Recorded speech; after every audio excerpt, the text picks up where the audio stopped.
Comment analysez-vous, Xavier Moreau, cette stratégie de guerre mise en place effectivement par le Kremlin? Je pense que Christelle a bien analysé. Il faut comprendre que fin juin, début juillet 2022, la Russie s'empare et libère la quasi-totalité du territoire de la République populaire de Lugansk, c'est-à-dire Severodonetsk et Lysychansk. Mais à partir de ce moment-là, le Kremlin se rend compte que les Occidentaux ont décidé de pousser Kiev à continuer et que eh bien, son armée est en taille, le contingent russe est largement inférieur au contingent kievien. Je parle des chiffres qui sont annoncés officiellement. En juillet, Reznikov, donc, qui est le ministre de la Défense, juillet 2022, qui est ministre de la Défense ukrainien, annonce qu'il a une armée d'1 million d'hommes. Alors, c'est des effectifs pléthoriques, il y a de tout, qui n'ont pas le niveau, bien sûr, de professionnalisme de l'armée russe, mais c'est tout de même une masse énorme. Et du côté russe, si on en croit l'OTAN, il y a le contingent initial, c'était 160 000 hommes. Vous pouvez rajouter, je ne sais pas, 20 000 soldats des républiques populaires. Christelle pourra le dire mieux que moi. Et donc, en fait, la Russie est en large infériorité numérique. Donc, c'est pour ça que la stratégie, c'est de se mettre en défense. Puisque là, Kiev décide de lancer des offensives essentiellement dans deux directions, l'une vers Kharkov et l'une vers Kherson. Et quand vous lancez une offensive, vous êtes davantage exposé. Donc pour les Russes, ça va très bien, d'autant plus que les Russes, depuis le début de l'opération militaire spéciale, ont une supériorité de puissance de feu significative et qui n'a fait qu'augmenter, notamment par la mise en œuvre à partir de la fin de l'année 2022 et puis ensuite sa généralisation des bombes planantes, c'est-à-dire ce sont des bombes très lourdes qui font entre 500 kg et 1,5 tonne, qui coûtent très peu cher à la production et qui sont envoyées par les avions et qui, avec une dérive et un système GLONASS, c'est-à-dire le GPS russe, eh bien, peuvent dériver jusqu'à 70 et même maintenant 100 km de la ligne de front et s'abattre avec précision sur les fortifications dont parlait Christelle. Donc la Russie est partie de ce principe-là, c'est-à-dire utiliser la puissance de feu sans commune mesure de l'armée russe, qui n'a aucun équivalent au monde, il faut voir les choses, et laisser les Kieviens donner l'assaut. Comme ça, ils seront exposés et ça permettra de les détruire au maximum. Et c'est exactement ce qui s'est passé. Et d'autant plus que la Russie bénéficie d'une tare fondamentale de l'armée otano-kievienne, c'est que c'est une armée dirigée par des communicants.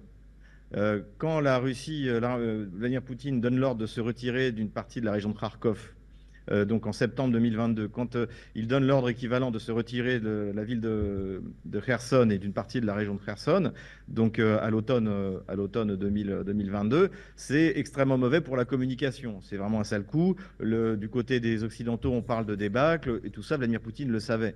Mais il a décidé de laisser les militaires prendre les initiatives et c'est-à-dire de faire une retraite opérative exactement comme avait fait l'armée allemande par exemple en 1917, au début de l'année 1917, la retraite d'Alberic.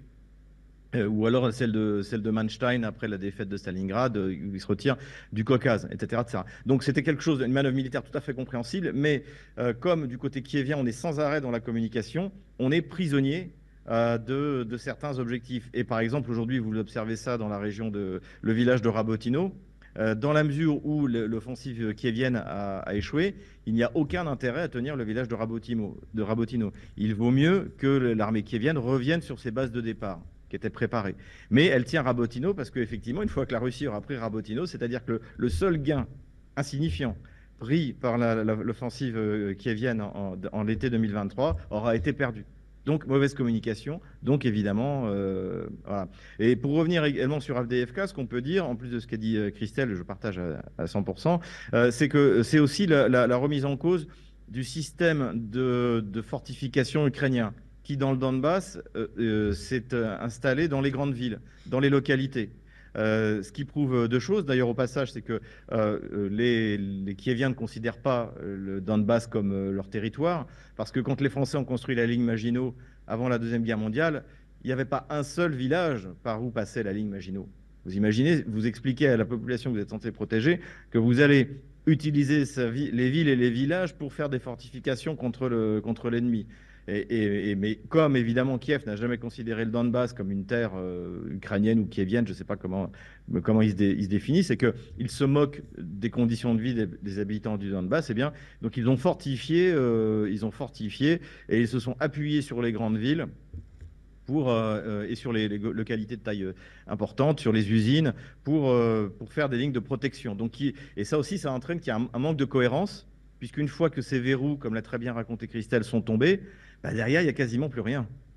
Et le problème aujourd'hui, d'après la prise d'SDVFK, c'est que la prochaine ville sur laquelle ils peuvent s'appuyer à l'ouest, c'est Pakrovsk, mais que ce sera beaucoup plus difficile parce que déjà ils ont moins de temps et que, eh bien, en fait, la stratégie défensive qui a été adoptée par l'armée otano-kievienne montre ses limites. Une fois, comme l'a dit Christelle, une fois le verrou d'FDFK tombé, ça va être très très compliqué pour l'armée kievienne, d'autant plus que, et là aussi Christelle l'a bien analysé, la Russie est très opportuniste sur le front. En ce moment, ils sont en train de pousser à Tchassov-Yar. Si Tchassov-Yar tombe, ce sera encore une catastrophe, mais ça peut très bien arriver de Kupiansk, plus au nord, ça peut très bien arriver de Gouliapol, par exemple, sur le front sud, entre la région de Kherson et celle de Zaporozhye. Donc, la région pardon, du Donbass et celle de Zaporozhye. Donc, aujourd'hui, en fait, les mauvaises décisions, il faut dire les limites qui sont assez impressionnantes de l'état-major otano-kievien. Et quand je dis otano-kievien, c'est surtout Otano, parce qu'en fait, les plans des opérations sont faits par l'OTAN, pas par Kiev.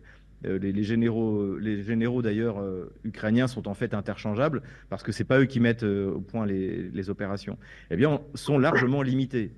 Il y a des problèmes de renseignement, il y a des problèmes de coordination des unités. Et puis, si vous voulez, c'est bien de préparer les opérations en Allemagne ou en Pologne, mais à un moment ou à un autre, il faut vraiment être connecté avec ce qui se passe sur le front. Et aujourd'hui, on a l'impression qu'il y a une déconnexion complète entre ce qui se passe sur le front et les états-majors qui décident des plans. Voilà, j'étais un peu long, mais...